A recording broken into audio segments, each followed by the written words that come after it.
Assalamualaikum warahmatullahi wabarakatuh. Perkenalkan, nama saya Nur Lailiatus Silviana dari Prodi S1 Manajemen Fakultas Ekonomi Bisnis kelas 5A sore. Di sini saya akan melakukan sebuah video presentasi dengan tugas UAS kelayakan bisnis. Saya akan menjawab dari soal yang pertama. PT Jaya Abadi ingin memulai bisnis peternakan ayam di wilayah yang rawan banjir. Mereka melihat peluang besar dari permintaan ayam di wilayah tersebut, tetapi khawatir dengan risiko operasional dan penyakit ternak. Identifikasi risiko utama yang dihadapi pada bisnis ini. Risiko yang pertama yaitu risiko operasional, kerusakan fasilitas akibat banjir, kesulitan distribusi selama banjir. Risiko yang kedua ada risiko kesehatan, penyebaran penyakit karena lingkungan lembab, kematian ternak akibat kondisi lingkungan. Risiko yang ketiga yaitu ada risiko finansial, biaya tambahan untuk pemulihan pasca banjir, kehilangan pendapatan selama masa gangguan operasional. Usulkan strategi mitigasi risiko untuk mengurangi dampak negatif. Yang pertama ada infrastruktur. Bangun kandang dengan desain yang tahan banjir di area yang lebih tinggi. Gunakan bahan yang tahan air untuk fasilitas. 2. Manajemen ternak. Tetapkan vaksinasi dan sanitasi yang rutin. Pantau kesehatan ternak secara berkala. 3. Asuransi dan diversifikasi lokasi. Gunakan asuransi untuk melindungi aset.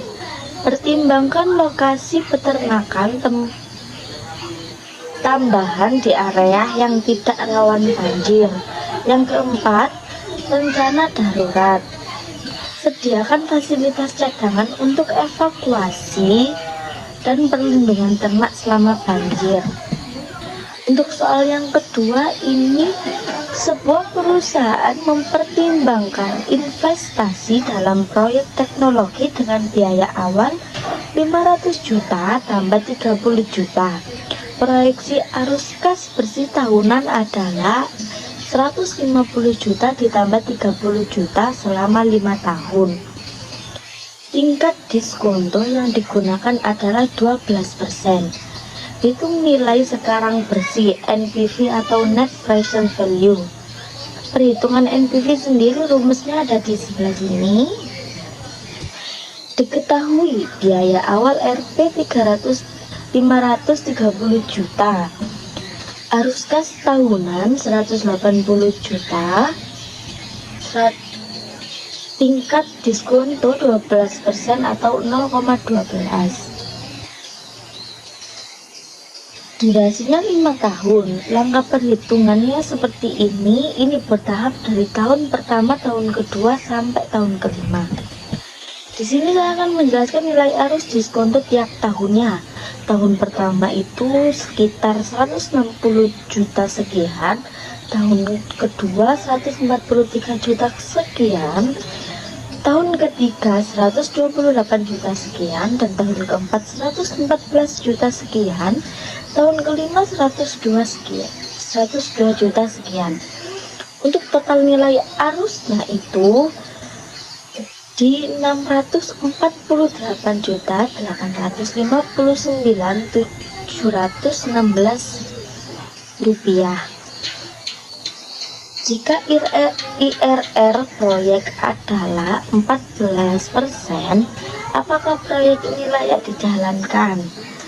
Jika IRR adalah 14% dan 12%, proyek layak dijalankan karena tingkat pengembalian lebih tinggi dari biaya modal. Untuk soal ketiga ini, sebuah usaha bakery membutuhkan investasi awal sebesar 100 juta ditambah 30 juta. Pendapatan per bulan diproyeksikan Rp 20 juta ditambah 30 juta dengan biaya operasional Rp 12 juta ditambah 30 juta. Hitung waktu balik modal atau payback period. Yang pertama, investasi awalnya 100 juta ditambah 30 juta sama dengan 130 juta. Pendapatan per bulan 20 juta ditambah 30 juta sama dengan 50 juta. Biaya operasional per bulannya 12 juta ditambah 30 juta jadi 42 juta. Laba bersih per bulan, pendapatan biaya dikurangi biaya operasional jadi 50 juta dikurangi 42 juta sama dengan 8 juta. Untuk hitung waktu balik modal atau payback period, waktu balik modal dihitung dengan membagi investasi awal dengan laba bersih per bulannya. Rumusnya sendiri, investasi awal dibagi laba bersih per bulan. Jadi 130 juta dibagi 88 juta sama dengan 16,25 bulan. Hasil waktu balik modal adalah 16,25 bulan atau sekitar 1 tahun 4 bulan. Apakah usaha ini layak dijalankan jika waktu balik modal maksimal yang diharapkan adalah 2 tahun? Kriteria waktu balik modal maksimal yang diharapkan adalah 2 tahun atau 24 bulan. Karena waktu balik modal usaha ini 16,25 bulan lebih cepat daripada 24 bulan, maka usaha ini layak dijalankan berdasarkan kriteria tersebut. Untuk soal nomor 4, sebuah bisnis catering memiliki biaya tetap Rp 50 juta ditambah 30 juta per bulan dan biaya variabel 25.000 per porsi. Harga jual per porsi adalah 50.000. Berapa jumlah porsi yang harus dijual untuk mencapai break-even point? Perhitungan break-even point atau BEP. Rumusnya ada di biaya tetap dibagi harga jual per porsi dikurangi biaya variabel per porsi. Diketahui biaya tetapnya 80 juta, harga jualnya 50.000, biaya variabel 25.000. Langkah perhitungannya ini sesuai rumus, berarti 80 juta dibagi 50.000 dikurangi 25.000 sama dengan di 3.200 porsi.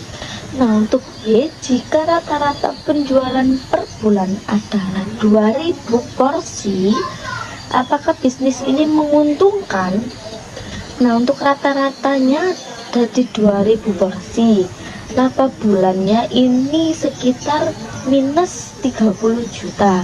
Untuk bisnis ini tidak menguntungkan karena mengalami kerugian 30 juta di setiap bulannya. Next, soal nomor 5. Sebuah perusahaan minuman herbal ingin membangun pabrik di luar kota. Mereka memiliki 2 pilihan lokasi. Lokasi yang pertama, lokasi A, dekat dengan pemasok bahan baku tetapi jauh dari pasar utama. Yang kedua, lokasi B, jauh dari pemasok bahan baku tetapi dekat dengan pasar utama. Faktor apa saja yang perlu dipertimbangkan dalam memilih lokasi ini dan juga berikan rekomendasi berdasarkan kelebihan dan kekurangan masing-masing lokasi. Untuk yang pertama ini biaya transportasi. Lokasi A mengurangi biaya bahan baku. Untuk lokasi B mengurangi biaya distribusi ke pasar. Sedangkan untuk efisiensi waktu, lokasi A mempermudah pengadaan bahan baku. Lokasi B mempercepat pengiriman produk ke pasar utama. Untuk yang selanjutnya ini tenaga kerja dan infrastrukturnya. Periksa jumlah dan keterampilan tenaga kerja di masing-masing lokasi. Pastikan infrastruktur mendukung produksi. Untuk rekomendasi sendiri, lokasi A, pilih jika biaya bahan baku lebih besar dan sensitif terhadap waktu pengadaan. Untuk lokasi B, pilih jika permintaan pasar lebih besar dan distribusi harus cepat untuk menjaga pelanggan. Untuk presentasi tugas UAS kali ini sekian. Apabila ada kekurangan, saya mohon maaf yang sebesar-besarnya. Terima kasih juga untuk Pak Rizky sudah memberikan tugas ini, dan juga untuk teman-teman seperjuangan saya. Saya tutup. Assalamualaikum warahmatullahi wabarakatuh.